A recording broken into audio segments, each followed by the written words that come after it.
Muy bien, en el versículo 23 y 24 tenemos la oferta de Dios. Y van a aparecer algunos términos que yo quiero separarlos y explicárselos, porque son términos que tienen que ver con doctrinas del Antiguo Testamento aplicadas en el Nuevo. Y todas tienen que ver con la obra del Señor Jesucristo y es importante que lo entendamos. Versículo 23 y 24 leemos. Todos pecaron y están destituidos de la gloria de Dios, siendo justificados gratuitamente por su gracia, mediante la redención que es en Cristo Jesús. Muy bien. La justificación resuelve el problema legal de la culpa. Pesa un decreto legal por el cual nosotros somos culpables, ¿sí? La justificación es un acto legal de Dios por el cual nuestra culpa es anulada, nuestra deuda es pagada, es resuelta. ¿Esto quiere decir que yo no hice nada? No. Esto quiere decir que Dios me declara justo por un acto legal de su voluntad, por haber creído en Él, y entonces mi deuda con Él está pagada. Mi deuda con Él está saldada, ¿sí?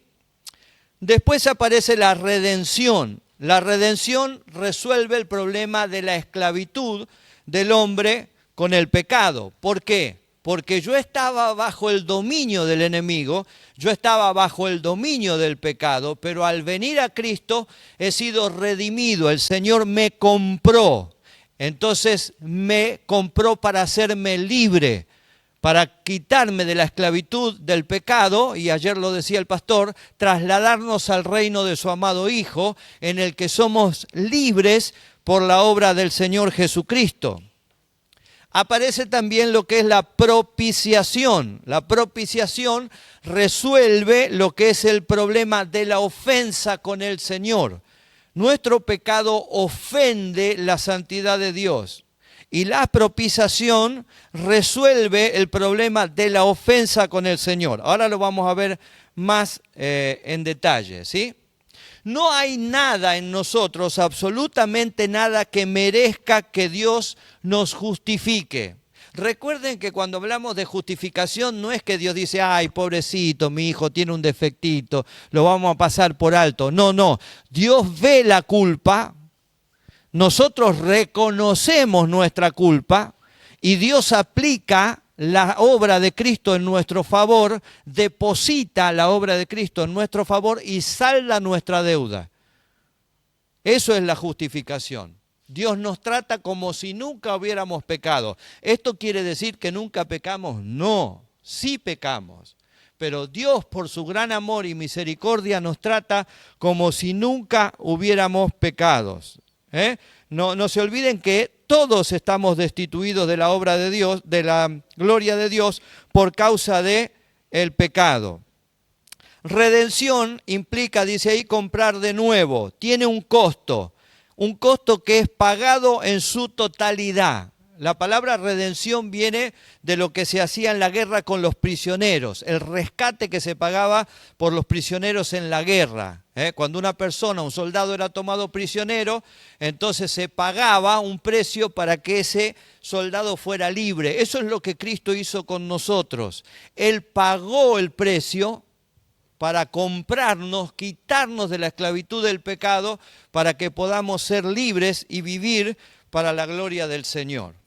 Siempre el hombre tiene un dueño, siempre lo tuvo y siempre lo va a tener. Antes pertenecíamos al pecado, antes pertenecíamos al reino del enemigo, pero ahora hemos sido trasladados al reino de Jesucristo. Le pertenecemos a Jesucristo, estamos bajo el gobierno del Espíritu Santo. Amén. Muy bien, la satisfacción del justo juicio de Dios, versículos 25 y 26. A quien Dios puso como propiciación por medio de la fe en su sangre para manifestar su justicia, a causa de haber pasado por alto en su paciencia los pecados pasados, con la mira de manifestar en este tiempo su justicia, a fin de que Él sea el justo, el que justifica al que es de la fe de Jesús. Esta es la secuencia en la obra de Cristo. ¿Sí? La sustitución. ¿Qué es la sustitución? El hecho de que un inocente toma el lugar de un culpable, lo sustituye. Yo tenía que pagar esa cuenta. Pero él toma mi lugar y él paga mi cuenta. En el Antiguo Testamento la sustitución estaba graficada en que el sacerdote tenía 2 animales para ofrecer, 2 machos cabríos. Sobre uno de esos machos cabríos imponía la mano y le trasladaba la culpa del pecado, y el otro era sacrificado en holocausto.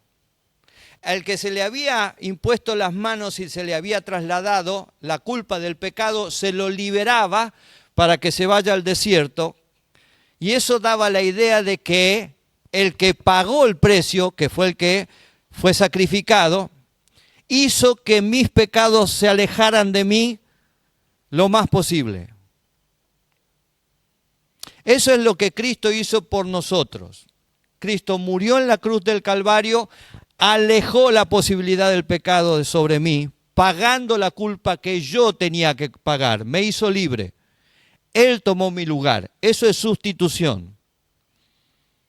¿Se entiende? El segundo paso en la obra de Cristo, vamos a leer Éxodo 29, 41 y 42.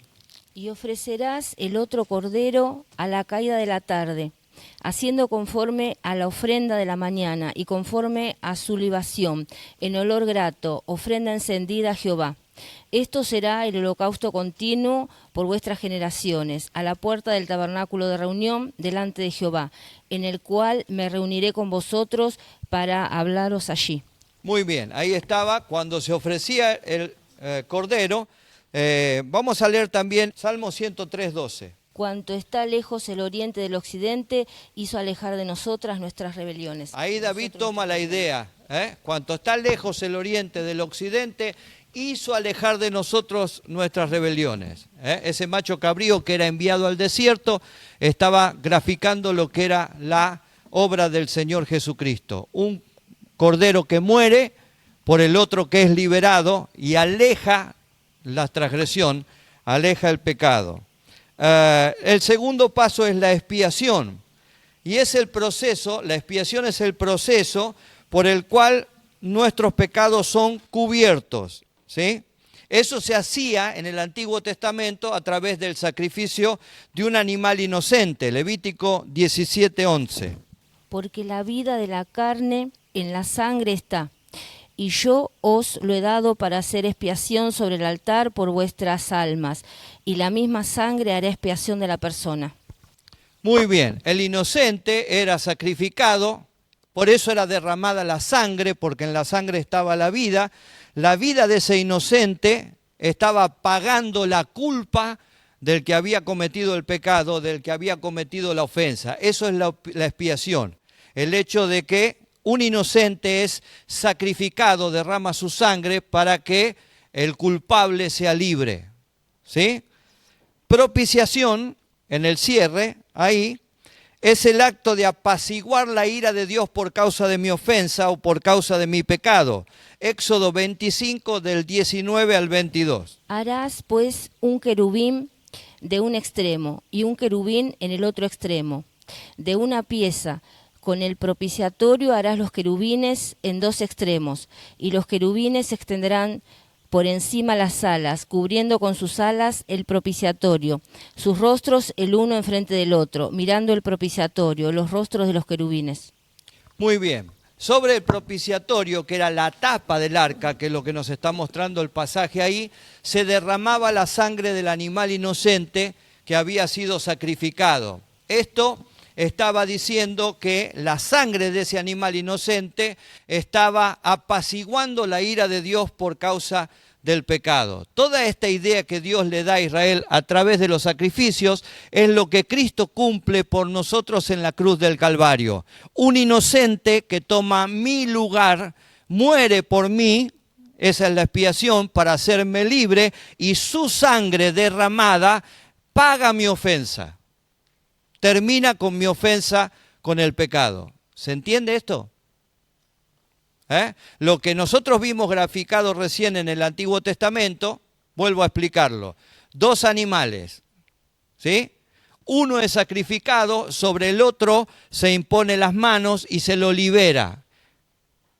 Esto está indicando que hay un sustituto que está pagando la cuenta y porque ese paga la cuenta, el otro es libre y aleja de mí el pecado. Con el que era sacrificado se hacía expiación, moría ese para pagar la cuenta. Y la sangre de ese animal era rociada sobre el altar y sobre la tapa del arca, que era el propiciatorio, lo que indicaba que la sangre de ese animal inocente había resuelto la ofensa con Dios. La ofensa con Dios estaba saldada. Esto es lo que Cristo hizo por nosotros. Cristo fue a la cruz en nuestro lugar. Nosotros tendríamos que haber muerto y no Él. Pero Él toma nuestro lugar en la cruz. Muere por nosotros, hace expiación por nosotros. Él es el cordero que fue inmolado. La sangre que Él derrama sobre nosotros hoy es la que resuelve nuestra ofensa para con Dios. Por la sangre de Cristo, mi ofensa con Dios está saldada. ¿Se entiende? Muy bien. Esto fue una iniciativa de Dios. Ahora Pablo habla de que Dios pasó por alto los pecados pasados. Cuidado con esto, porque hay hermanos que piensan que estos son los pecados que hicimos antes de conocer a Cristo. No. Los pecados pasados de lo que está hablando Pablo acá son los pecados que se cometieron antes de la cruz de Cristo. Ayer el pastor lo dijo muchas veces, algo que yo siempre digo: ¿de qué lado de la cruz estás? Es muy importante. ¿Sí? Los pecados pasados son los que se cometieron antes de la cruz de Cristo. Pecados que eran cubiertos por esta obra que se hacía con los animales inocentes, pero que no eran saldados, porque todos estos sacrificios no saldaban el problema del pecado. Eran simplemente sacrificios que apaciguaban la ira de Dios.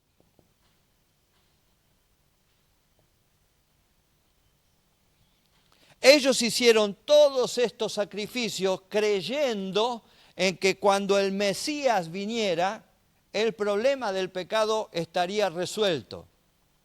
Lo hicieron por fe en lo que Cristo iba a hacer.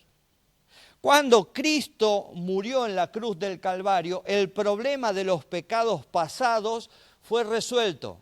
Ya no quedó ningún pecado cubierto, porque la sangre de Cristo borra el pecado. ¿Se entiende eso? Por eso Juan, cuando lo ve venir, dice: he aquí el Cordero de Dios que cubre el pecado. Ajá, están atentos. He aquí el Cordero de Dios que quita el pecado del mundo. El cordero que ellos ofrecían, el animalito inocente que ofrecían antes de la cruz de Cristo, no alcanzaba para quitarlo al pecado, solo lo cubría. Por eso dice que Dios usó de gran paciencia en este tiempo.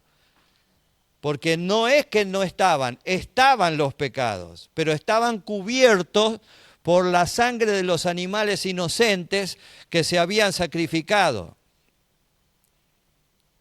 Esos pecados pasados fueron resueltos en la cruz de Cristo. No tiene que ver con nosotros. Nosotros estamos de este lado de la cruz. El tema de los pecados pasados tiene que ver con todos los que vivieron antes de la cruz de Cristo.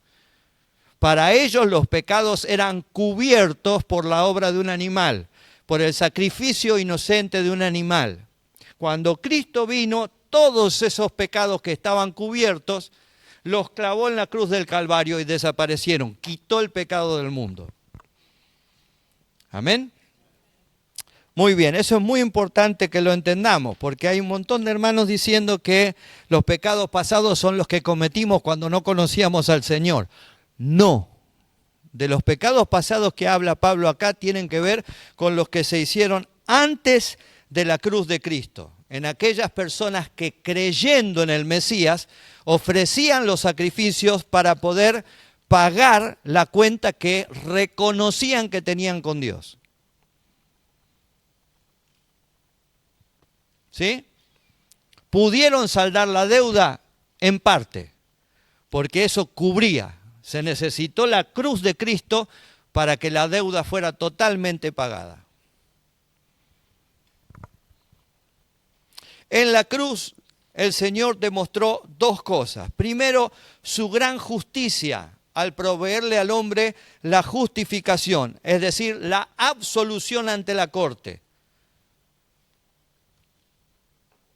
Y en segundo lugar, su carácter justo al ser pagada la deuda en su totalidad. Todo el que viene a Cristo no tiene deudas pendientes para con Dios. No dejes que el enemigo te atormente con cosas que hiciste mal en el pasado. Si viniste a Cristo, no hay cuentas pendientes con Dios. Todas estas cosas han sido solucionadas. ¿Sí? Eso sí, de Cristo para adelante no vuelvas a hacer lo que hacías. Pero la deuda está pagada. A veces el enemigo atormenta a las personas porque han tenido un pasado trágico o porque han tenido un pasado doloroso, y los atormenta continuamente con esa sombra. No, yo vengo a Cristo, la gran justicia de Dios es maravillosa, el carácter de Dios hace que mi deuda esté pagada en totalidad, no le debo nada, el Señor pagó por mí en la cruz del Calvario. Soy ahora una nueva criatura en Cristo Jesús. Si soy una nueva criatura, no puedo tener nada de lo viejo.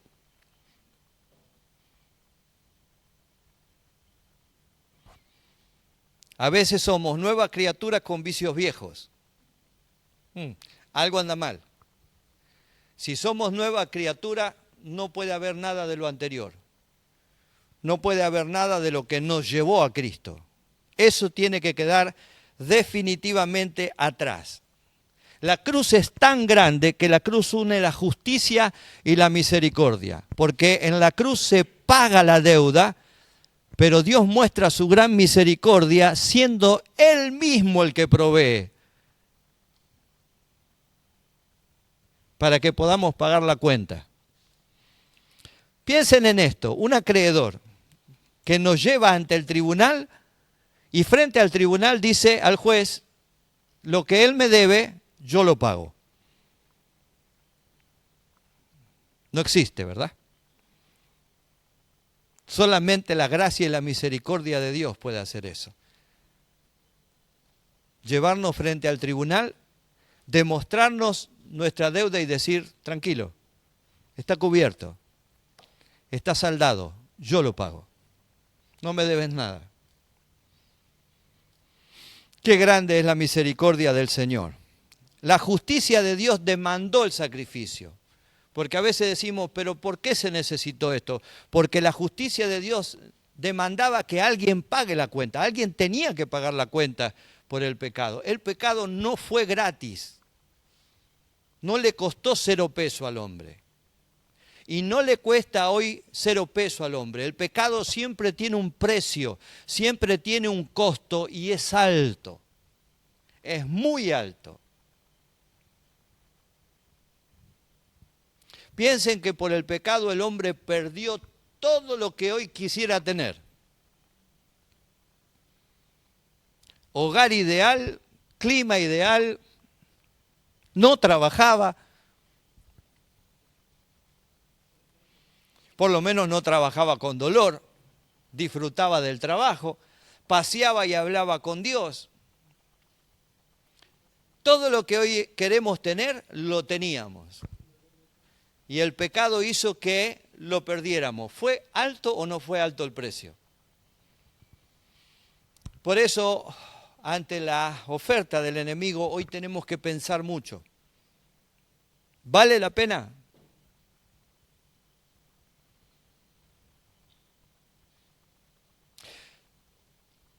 Mi pastor decía, ponga una balanza enfrente suyo y de un lado ponga todo lo que tiene en Cristo, todo lo que consiguió, todo lo que le costó sacrificio y trabajo tener en el Señor.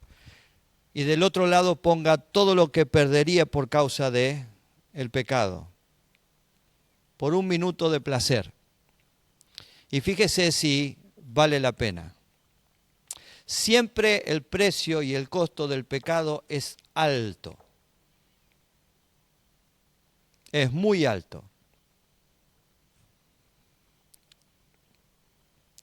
La justicia demandó el sacrificio, la misericordia proveyó el sacrificio en el Señor Jesucristo. Qué bueno que seamos agradecidos con el Señor, porque no tenía que tomar nuestro lugar. No merecíamos que tomara nuestro lugar, pero Él tuvo misericordia de nosotros. No hay ninguna jactancia en nosotros, porque todo esto es obra del gran amor de Dios. Todo esto es obra de la misericordia de Dios. Versículo 27. ¿Dónde pues está la jactancia? Queda excluida. ¿Por cuál ley? ¿Por la de las obras? No, sino por la ley de la fe. ¿De qué nos vamos a gloriar? Dice Pablo. No hay nada en nosotros. Todo esto fue obra de Dios y lo recibimos por la fe en el Señor Jesucristo, por lo que Cristo hizo por nosotros en la cruz del Calvario. Concluye Pablo la idea del capítulo en el versículo 28 al 31. Concluimos, pues, que el hombre es justificado por fe, sin las obras de la ley. ¿Es Dios solamente Dios de los judíos? ¿No es también Dios de los gentiles? Ciertamente, también de los gentiles, porque Dios es uno, y Él justificará por la fe a los de la circuncisión, y por medio de la fe a los de la incircuncisión. Luego, por la fe, ¿invalidamos la ley? En ninguna manera, sino que confirmamos la ley. Muy bien. Es interesante lo que Pablo dice ahí. Concluimos, ¿sí? Hemos sido justificados por medio de la fe sin las obras de la ley. Nuestra justicia viene de Cristo y de la obra de Cristo en la cruz del Calvario. Ahora, toda fe que salva necesita evidencias. Recién hablábamos de esto, preguntaba José, y hablábamos de esto hace unos minutos. ¿Sí? ¿Cómo yo sé que usted creyó en Cristo? ¿Cómo usted sabe que yo creí en Cristo? Por las obras. ¿Las obras me salvan? No. Pero las obras evidencian que yo creí en Cristo.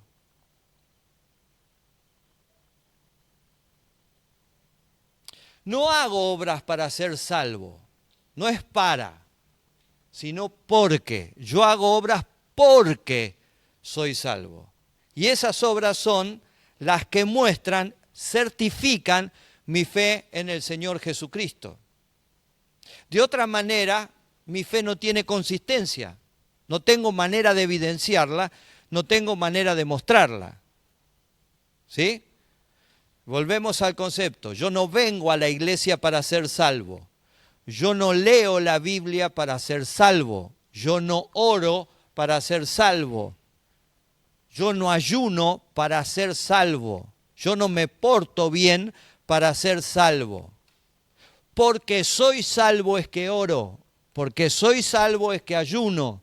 Porque soy salvo es que vengo a la iglesia.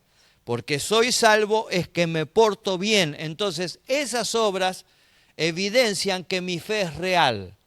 No es simplemente un consentimiento intelectual, sino que es una fe real, una fe que se puede ver, que se puede evidenciar. ¿Sí? Hay una diferencia que muchas veces algunos usan porque Santiago dice, muéstrame tu fe a través de tus obras. ¿Por qué Santiago dice esto? Porque había mucha hipocresía dentro de la iglesia. En aquellos tiempos.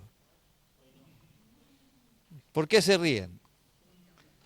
En aquellos tiempos había mucha hipocresía. Entonces había muchos que decían haber creído en el Señor, pero no actuaban en consecuencia a la fe que decían tener. Y Santiago dice, muéstrame la fe. Yo quiero verlo a través de tu vida. Yo quiero verlo a través de tus acciones. Yo quiero verlo a través de tus frutos. Yo quiero verlo a través de tus obras. ¿Sí? Pero en ninguna manera Santiago está diciendo que las obras te salvan. No. Las obras están mostrando lo que vos decís que crees. Están confirmando lo que vos decís que crees. ¿Sí? Esta obra es ofrecida a todos los hombres sin distinción. Dios es tan grande, tan bueno, tan amoroso, que la oferta no es solo para Israel. La oferta no es solo para un grupo selecto. La oferta es para todo aquel que cree. Y miren que cree está en tiempo presente, presente continuo, o sea que la fe se tiene que mantener. El que cree hoy, cree mañana, cree pasado y cree hasta que el Señor lo lleve. Presente continuo, ¿sí? Solo hay un Dios que justifica al hombre, sea judío o sea gentil. El único Dios que justifica al hombre es el Dios Padre que tenemos en el cielo a través de la obra del Señor Jesucristo en la cruz del Calvario. No hay otro Dios que pueda salvar al hombre. No hay ninguna oferta de ningún Dios que pueda salvar al hombre. Porque hoy encontramos mucha gente que dice, bueno, usted cree en Jesús, yo creo en Buda, el otro cree en Krishna. Al final, todos creemos en Dios, ¿no? Llámelo como lo llame, va a ser salvo igual. No. No es cierto. Esto es una gran mentira del diablo. Solamente hay un Dios que justifica al hombre. Y ese Dios es el Padre, y lo hace a través de la obra de Cristo en la cruz del Calvario, que es aplicada en nosotros por el Espíritu Santo. Amén. La fe no invalida la ley, la cumple y la resume en la obra de Cristo. Yo quiero que leamos Gálatas, capítulo 5, versículo 14. Hay una guerra a veces dentro de la iglesia de hermanos que desprecian o menosprecian la ley. Vuelvo a insistir que la ley es perfecta, es buena, es agradable, salió de un corazón perfecto, porque el corazón de Dios es perfecto. El problema no está en la ley se cumple y se resume en el Señor Jesucristo, en la obra del Señor Jesucristo. Tenemos que guardar la ley, la guardamos a través de Cristo.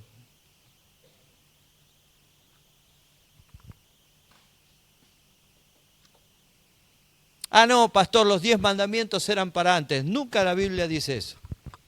El código moral nunca se dio de baja. Nunca. Lo único que no observamos de la ley es todo el sistema de sacrificios, porque todo eso está resumido en Cristo. Pero no despreciamos la ley, porque la ley mira a Jesucristo y se cumple y se resume en la obra de Cristo. Por Cristo nosotros cumplimos con todas las demandas de la ley.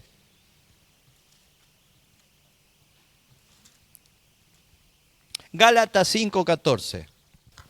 Porque toda la ley en esta sola palabra se cumple. Amarás a tu prójimo como a ti mismo. Amarás a tu prójimo como a ti mismo. Toda la ley en esta palabra se cumple. La palabra histemi que usa ahí quiere decir que nosotros nos podemos poner en pie frente a la demanda de la ley por la obra de Cristo.